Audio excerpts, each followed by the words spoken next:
Terima kasih Anda masih bersama kami. Bagi Anda baru saja bergabung, kami hadirkan kembali 3 berita utama hari ini.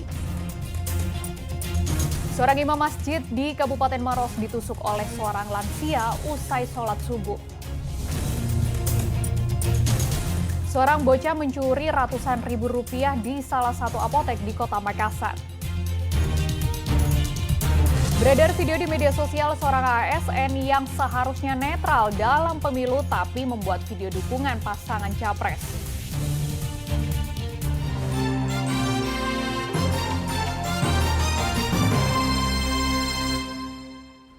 Hujan deras disertai angin kencang melanda seluruh wilayah Kota Makassar, membuat sebuah batang pohon berukuran besar tumbang dan menimpa sebuah mobil angkutan umum. Pohon tumbang.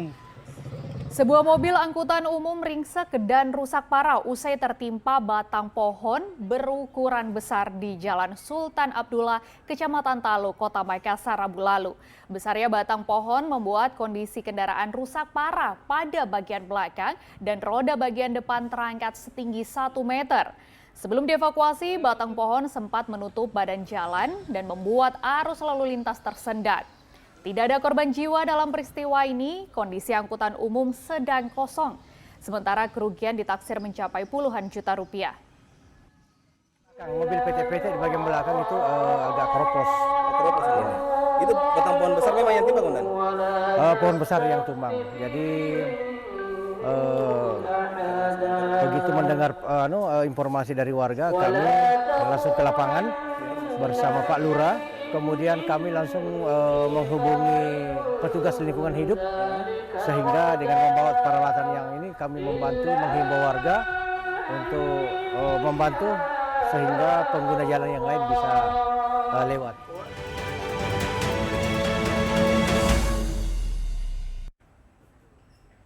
Dugaan tindak pelanggaran pemilu terjadi di Kabupaten Sinjai. Beredar video di media sosial seorang ASN mendukung Capres-Cawapres Prabowo Gibran. ASN itu pun kini tengah diperiksa Bawaslu. Cambulu podo lagi pasang balihonya. Bawaslu Kabupaten Sinjai mulai melakukan pemeriksaan terhadap salah satu ASN berinisial AB. Pemeriksaan dilakukan setelah beredarnya video AB yang menyatakan secara terbuka mendukung pasangan Capres Prabowo Gibran. Pemeriksaan dilakukan Rabu siang bersama 3 orang saksi di ruang rapat Bawaslu Sinjai. Hasil itu kami nyatakan sudah memenuhi unsur syarat formil maupun materialnya. Dan alhamdulillah hari ini kita sudah memeriksa. Yang pertama, kemarin kita sudah melakukan pemanggilan kepada pelapor dan hari ini kita sudah memeriksa salah satu saksi pelapor. Kemudian kita sudah memeriksa terlapor. Bawaslu dan Gakumdu tengah mendalami isi video berdurasi 54 menit itu. Video berisi dukungan capres yang direkam oleh AB yang merupakan salah seorang ASN di Kecamatan Bulupodo.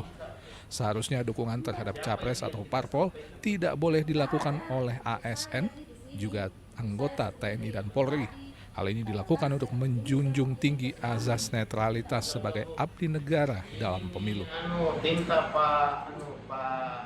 Minta punya tim. Andi Muhammad Sardi melaporkan dari Kabupaten Sinjai. 2 pekan jelang pemilu, Bawaslu masih kekurangan pengawas pemilu lapangan atau pengawas di TPS di Kabupaten Pangkep. Saat ini masih dibutuhkan 34 orang lagi dari total 967 TPPS yang dibutuhkan.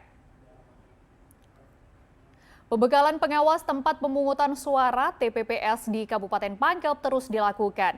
Tetapi Bawaslu menyatakan masih kekurangan 34 petugas dari total 967 orang kebutuhan TPPS di Kabupaten Pangkep.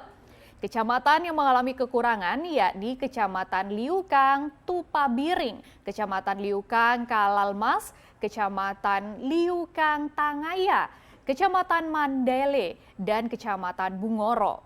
Pihak Bawaslu masih melakukan perpanjangan pendaftaran hingga 7 hari menjelang pemilu atau hingga 31 Januari 2024 mendatang.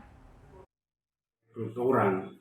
Yang pertama kemarin ada perebutan warga negara Indonesia untuk menjadi KPPS misalnya.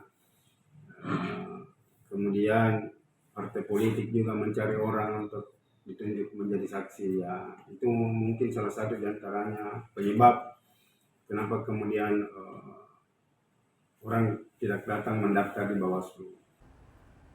Partai Amanat Nasional menggelar kampanye terbuka di Kota Makassar. Dalam kampanye itu, Zulhas hadir menyapa para pendukung PAN dan teriakan mengkampanyekan Capres-Cawapres nomor urut 2 Prabowo Gibran.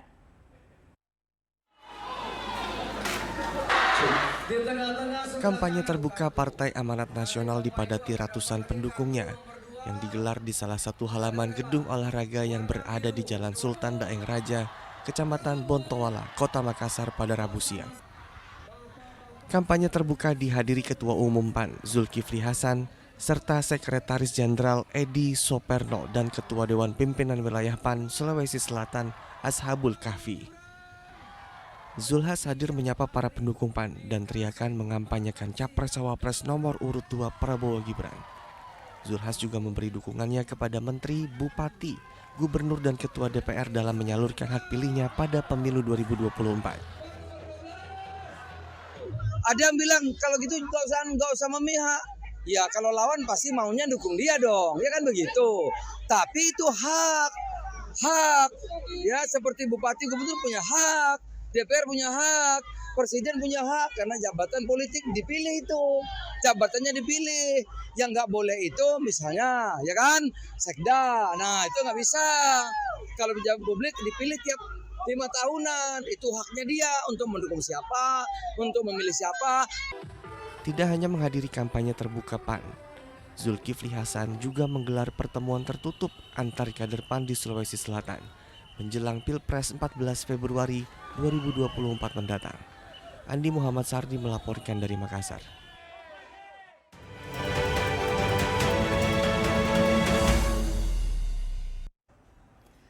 Giat untuk mendapatkan suara pendukung juga dilakukan pasangan calon presiden nomor urut 1 dan 3. Berikut kegiatan safari politik pasangan Amin dan Ganjar Mahfud.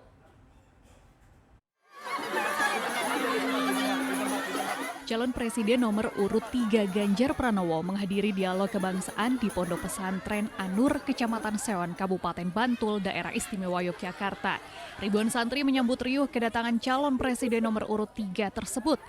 Para santri berdiri berjajar menunggu untuk bisa berjabat tangan dengannya.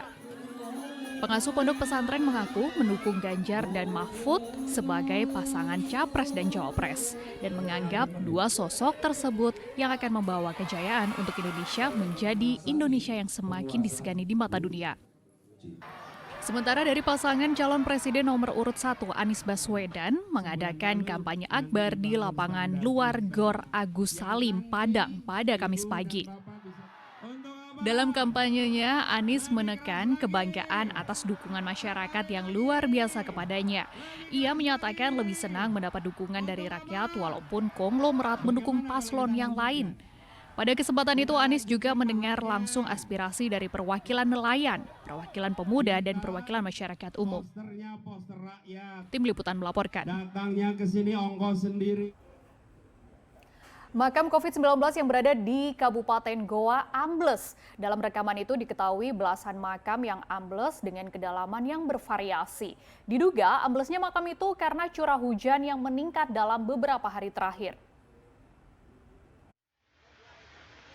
Ambles karena diguyur hujan terus-menerus. Itulah yang kini dialami tanah di kawasan makam jenazah COVID-19. Beberapa makam yang terletak di area lahan milik Pemprov Sulawesi Selatan itu pun kini tergenang air hujan. Diketahui 19 makam yang tanahnya ambles dengan kedalaman yang bervariasi. Makam yang sempat ambles namun telah ditimbun kembali dengan pasir secukupnya. Jaga makam COVID-19 ini juga tengah melapor ke pihak yang memiliki hubungan keluarga dengan jenazah di makam agar melakukan perbaikan. Belum tahu orangnya. Oh, belum ditahu. Iya. Masih sementara dihubungi di? Iya. Oh, iya. Baru dicari-cari semua kan. Ada nomornya. Ada tahun tidak ada. Ya kita tidak tahu di sini toh. Iya. Iya. Tapi jumlah pastinya berapa Bu yang rusak begini? Jumlah pastinya berapa? Kalau itu yang Tahitun sama itu Pak Rijal, baru 19 dia tambungi. Seorang bocah mencuri uang ratusan ribu rupiah di salah satu apotek di Kota Makassar. Sang bocah memanfaatkan situasi yang sepi dan menggondol uang di laci kasir. Polisi telah melakukan identifikasi berdasarkan rekaman CCTV. Rapocini, Kota Makassar. Diperkirakan usia bocah ini baru 6 tahun, tapi perbuatannya sudah tidak mencerminkan umurnya. Dengan tenang, sang bocah sudah melakukan pencurian di apotek Nahdi Pharma di Jalan Minasa Upa, Kecamatan Rapocini, Kota Makassar. Dalam rekaman CCTV yang viral di media sosial, nampak pelaku melihat situasi sekitar. Dengan tenang, sang bocah kemudian membuka laci kasir dan mengambil uang ratusan ribu rupiah lalu kabur. Pemilik apotek mengalami kerugian sebesar 600 ribu rupiah. Terus rambutnya agak panjang, lurus. Ada di rekamannya. Itu memang pada saat kejadian tidak ada pegawai Pak di menjaga Pak ya? Ini kan sebentar di PL ini, sebentar nge-PL di sini, pas selesai PL sini, PL di belakang ini lemari ini. Iya.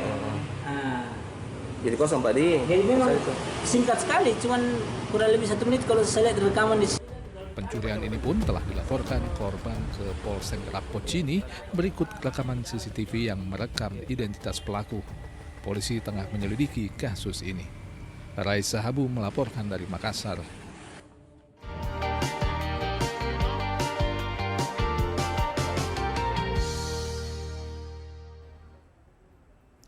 Informasi tadi mengakhiri jumpa kita. Atas nama rekan bertugas, Sevrin Meriana mengucapkan terima kasih atas kebersamaan Anda. Selamat beraktivitas dan sampai jumpa.